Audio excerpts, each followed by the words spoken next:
risen. I think this is a good place to segue into number 2, which is what did we learn about the Blazers during the 13-game winning streak?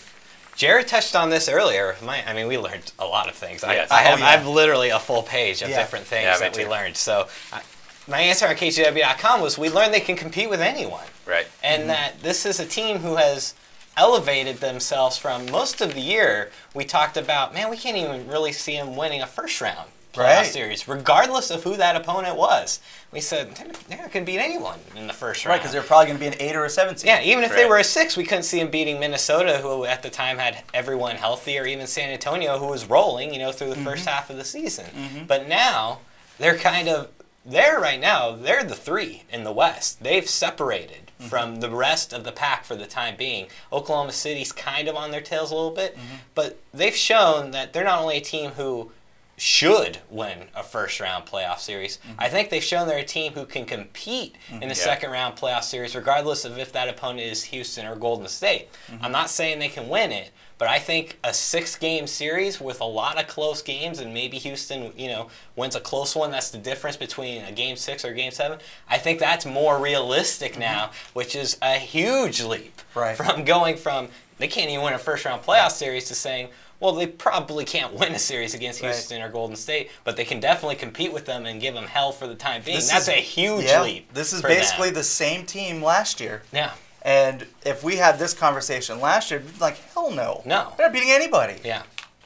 And so to me, that was the biggest takeaway for me in terms of big picture moving forward with this team is the expectations for them and how well they're playing. They've totally leaped a group of teams here over the last month. I learned that we need to trust in this team a little bit more. Yeah. We do. They needed to trust each other more too. But I think they did. Yeah, that's a good point because you've seen them integrate some of the role players into the offense more than they did before, and I think that's helped. But I think that, everyone was talking about what's wrong with this team. I'm going to get into what happened at the trade deadline in a second, but why didn't we see this coming? This has been the MO for the Blazers ever since LaMarcus Aldridge left. They start the season playing below expectations. And then they flip it around, and then they play above expectations for the second half of the season. The difference this year is that they didn't get so far down like they did the last 2 seasons in the first couple months. Their record never dropped below 500. They stayed right there in the playoff race within a few games of home court advantage. And so when they made their traditional annual second half surge, now it's for home court advantage to get there instead of to just squeak into the playoffs. And so why didn't we see this coming? This is what the Blazers do. This is what Damian Lillard does. At the trade deadline, if the majority of Blazers fans and pundits had had their way, C.J. McCollum would have been traded, and the Blazers would have attached first-round draft picks to get rid of Evan Turner and Maurice Harkless and Myers Leonard.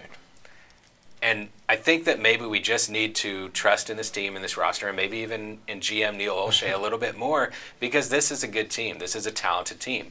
And I don't know what their future ceiling is now, but I think that we should look at this team's future and what they're going to do this offseason a little differently as well. Yeah, I agree. You have to give credit to Neil Olshey. He was the guy who's taken the brunt of the criticism all up until the trade deadline, because all the talk was they have a trade exception. Who are they going to use that on? Yeah. Something's not working right now. They're 44-38 2 years ago. They're 41-41, and right now they're on pace to get somewhere between 41 and 44 wins again. So everyone thought they were kind of just stuck in a rut. And credit to Neil Olshey, instead of just making a move just for the sake of making a move, which some general managers do, he stuck with his guns and said, I believe in these guys. There's not a deal out there that I think is going to make this current roster better. This is the best shot we have. And so he believed in them, and you got to give him credit for just sitting pat and doing nothing. Because as we've seen, this team has blossomed here in March. Even Zach Collins should be on that conversation. For sure. And what he's been able to do. And, we thought at the beginning of the year he was a skinny guy that, some called him Myers 2.0. He's still a skinny guy. That wasn't going to be effective out there. And Big Skinny is being productive out there. Yeah. So I agree with you, but to answer your question, until there's postseason success or something, I'm not giving them the benefit of the doubt, even though they maybe should have earned it. Yeah. You know, because this has been the theme. This is the narrative that they do. End of the year, they crank it up a notch. But they were losing to bad teams at the beginning of the year. Yeah. Like, this team was so inconsistent.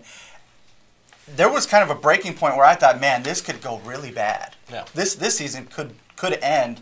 And we could be talking about them being out of the playoffs. Period. That was a realistic discussion I believe we had. And so, as I agree now, looking back on it, you're like, man, they've developed. You know, Damian Lillard has elevated. You know, there's all of these signs, but at that point in time, there's no way up. Yeah. I was willing to put my neck out there and even in our little prediction thing, was I willing to pick games and say, nah, you know what, this is where they're going to turn it around. You know, this is when they make their push post All-Star game. I had to see it to believe it. Yeah. Yeah.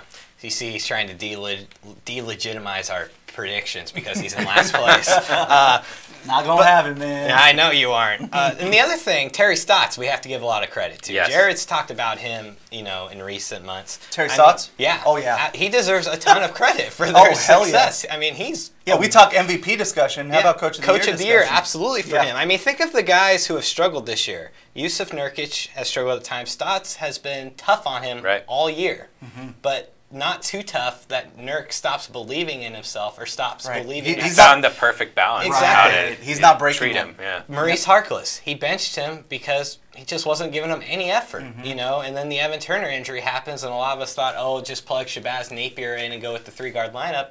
Instead, he brought a guy who was hardly playing, Maurice Harkless, brought him back into the rotation, and look what's happened with that one. Even the 3-guard lineup. He put Shabazz out there when so many people criticized and thought it was a terrible idea to go 3 small like that, and it worked. Yeah. Moving Evan Turner to the bench. I mean, part of that is Maurice Harkless, you know, shining in his time when he got his new opportunity. Yeah. But moving Evan Turner to the bench, I think, has allowed him to focus because Terry Stotts wants him to be that that guard defensive stopper. You know, Damian Lillard, C.J. McCollum, those guys have improved, but Evan Turner is their best defensive guard on this team. And I think putting him on the bench and not forcing him to be in that starting lineup where you need him to score, I think has freed Evan Turner up a little bit. And so Terry Stotts deserves a ton of credit that's a very good for point. This turnaround. And I think it also shows, just like we talked about, the importance of kind of empowering these guys on this team. Because I think a lot of them felt this is Dame and CJ's and Nurk's team. You know, that was the focus.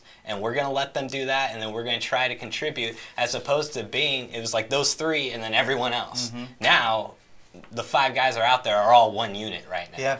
And they all believe in it. They're all confident, and they've talked about this more recently. They've trusted each other all year, but it's a new level of trust this year, and all of this is a big reason. Yeah, kind of in the weeds is the rotations that he's been able to blend and mix together. You know, the Ed Davis, the Zach Collins together when Nurk isn't playing well. All of these little things, these little tweaks that he's done.